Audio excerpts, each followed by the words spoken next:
So let's go out to Senator Tom Cotton, who's been calling for a harder approach to Iran directly. Let's go out to the senator. Senator, I was happy to see that hit on Thursday, but the Iranian-backed militias responded again on Friday. What should be our response now? Yeah, Brian, I guess it's better than nothing, but it's not much better than nothing. Look, Iran has developed a strategy for 30 years to use proxies to attack America and our allies to deny responsibility.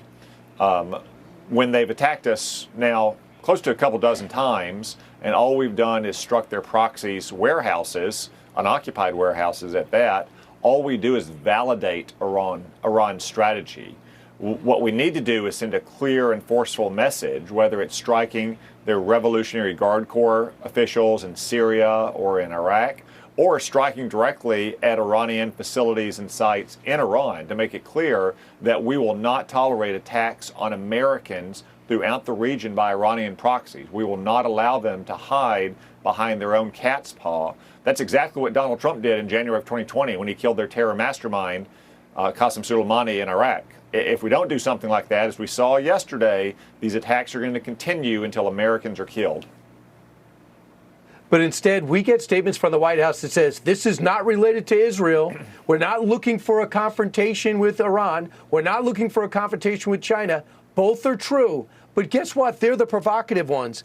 And, it's very similar. General Keane had a similar idea on how to really send a message to Iran. He said direct and coordinate funds that support all this activity, find out who is supporting the IRGC, and suffocate them. Then get a comprehensive plan to stop the Iranians by actually slamming into their headquarters and possibly taking out some of their oil refineries.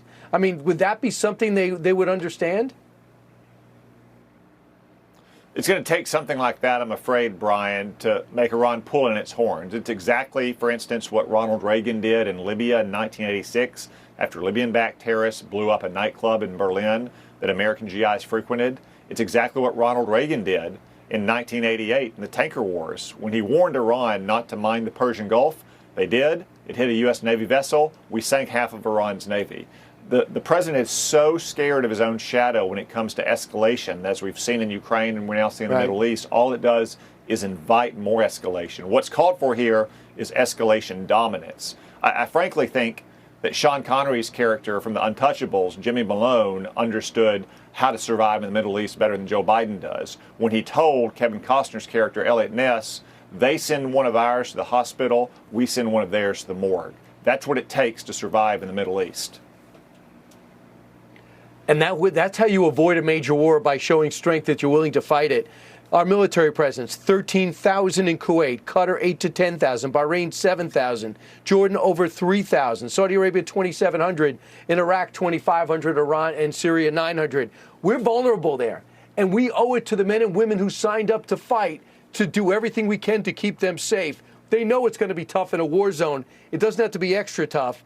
And also, I got to add this. The Washington Post is reporting that the Biden administration is urging Israel to rethink its plans on a major ground offensive. So whatever they're saying publicly, they're saying rethink about going all in on Gaza. We opened the show, Senator Cotton, by talking about a new phase to the war, with the Prime Minister of Israel making that call. What could you tell us is really going on behind the scenes?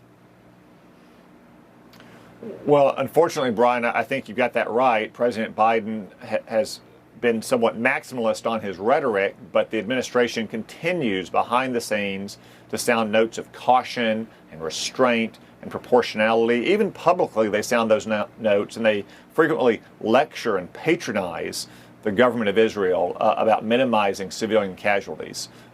Brian, the Israeli Defense Forces never would target civilians intentionally, but when Hamas is operating command centers and arms depots and other valid military targets from hospitals and schools and neighborhoods, Israel can strike those legitimate targets.